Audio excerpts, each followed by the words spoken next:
Kita sering mendengar jargon berdamai dengan keadaan, tapi jarang ada yang benar-benar membahas seberapa berdarah-darah proses di baliknya. Dalam jagat anime, tidak ada karakter yang mempresentasikan perjuangan ini lebih hebat daripada Edward Elric dari Full Metal Alchemist. Bayangkan seorang anak ajaib, seorang jenius muda yang percaya bahwa dunia ini sesederhana rumus matematika. Bagi Ed remaja, hidup adalah tentang equivalent exchange atau pertukaran setara. Jika kamu memberikan sesuatu, kamu akan mendapatkan sesuatu dengan nilai yang sama.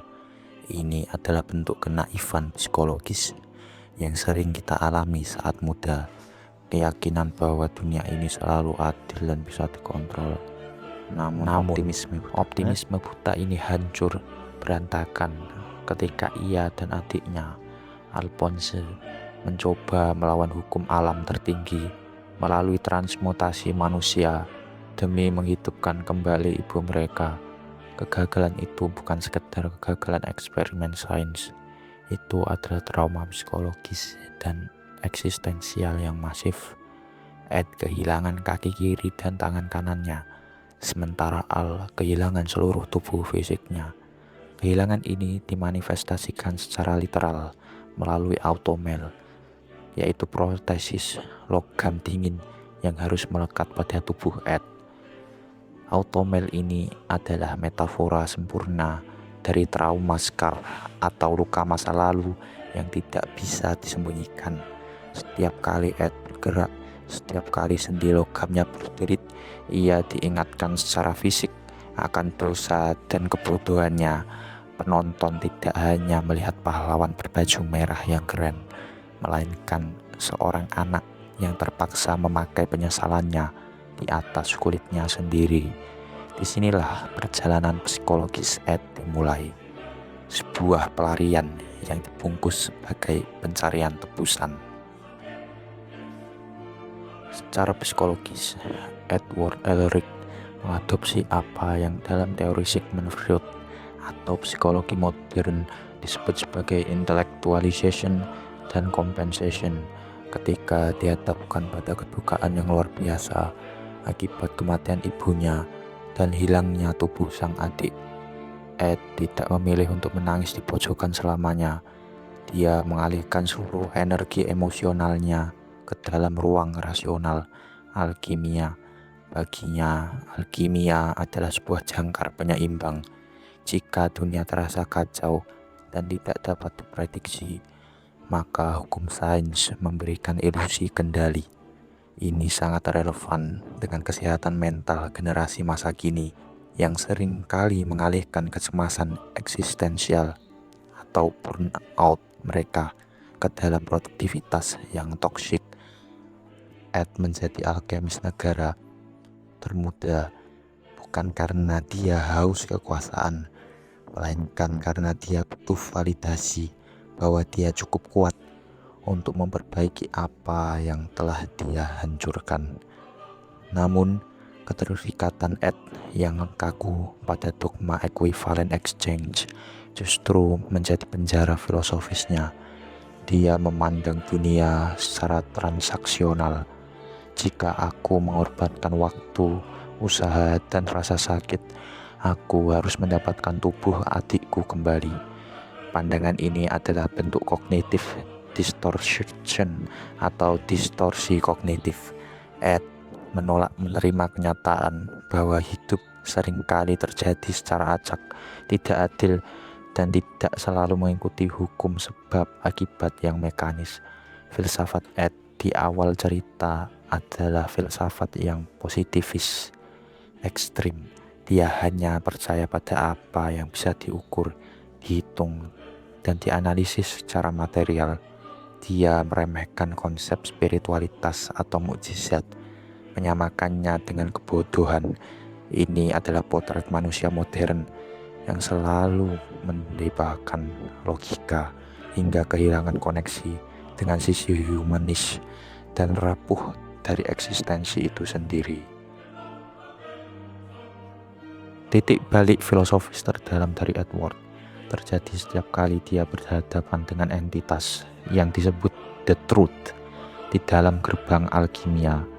Kebenaran dalam Fullmetal Alchemist bukan berbentuk monster mengerikan, melainkan proyeksi diri dari si penanya sendiri, yaitu sebuah ruang putih kosong yang melambangkan alam bawah sadar kolektif atau konsep kedirian. Ketika kebenaran mengambil bagian tubuh Ed, itu adalah pelajaran kejam tentang kesombongan. Secara filsafat eksistensialisme Nietzsche, Ed dipaksa untuk menyadari bahwa manusia bukanlah dewa. Alkimia yang dia agungkan hanyalah alat kecil di hadapan luasnya misteri alam semesta. Melalui serangkaian tragedi seperti kematian tragis Nina Tucker yang diubah menjadi chimera, sebuah situasi di mana alkimia Ed sama sekali tidak berguna. Ed mengalami apa yang dinamakan The Dark Night of the Soul. Ini adalah fase psikologis di mana seluruh sistem kepercayaan seseorang runtuh. Ed dipaksa melihat bahwa pengetahuannya yang luas tidak bisa menyelamatkan semua orang. Dia mulai memahami konsep amor fati dari Nietzsche, keharusan untuk tidak hanya menerima, tapi juga mencintai takdir yang pahit. Alih-alih terus-menerus marah pada dunia karena tidak berjalan sesuai rumusnya, Ed perlahan-lahan belajar menurunkan ego raksasanya. Tubuh pendeknya yang sering jadi bahan lelucon sebenarnya adalah simbol visual yang sangat cerdas dari statusnya. Dia hanyalah manusia kecil yang mencoba memikul beban yang terlalu besar. Puncak kedewasaan psikologis dan spiritual Edward Elric terjadi di akhir perjalanannya, dan ini adalah salah satu konklusi terbaik dalam sejarah fiksi. Ketika dihadapkan pada pilihan terakhir untuk mengembalikan tubuh Al, Ed membuat keputusan yang mendekonstruksikan seluruh prinsip hidupnya. Dia memilih untuk mengorbankan gerbang alkimianya sendiri. Bagi Ed, alkimia adalah identitasnya, kekuatannya, dan cara dia mendefinisikan dirinya di hadapan dunia. Tanpa alkimia, dia hanyalah manusia biasa yang tidak punya kekuatan super. Namun disinilah letak kemenangan filosofisnya. Saat kebenaran bertanya, apakah kamu yakin akan melepaskan alkimia? Tanpa itu, kamu hanyalah orang biasa. Ed menjawab dengan senyuman lepas bahwa meskipun tanpa alkimia, dia masih memiliki teman-teman, keluarga, dan adiknya. Secara psikologis, ini adalah momen self-actualization yang murni menurut teori Abraham Maslow. Ed berhasil melepaskan ketergantungan eksternal untuk menemukan nilai intrinsik dalam dirinya sebagai manusia.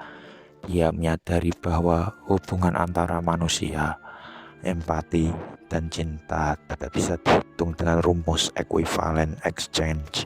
Kamu tidak bisa mengukur seberapa kasih sayang yang harus diberikan untuk mendapatkan jumlah kasih sayang yang sama. Ed mengubah pemahamannya tentang hukum pertukaran tersebut dari yang awalnya sebuah transaksi material yang kaku menjadi sebuah prinsip tentang kerjasama timbal balik dan kemurahan hati. Dia menyadari bahwa untuk tumbuh, manusia tidak boleh hanya menuntut pertukaran yang setara, melainkan harus mau memberi lebih banyak tanpa mengharapkan kembalian.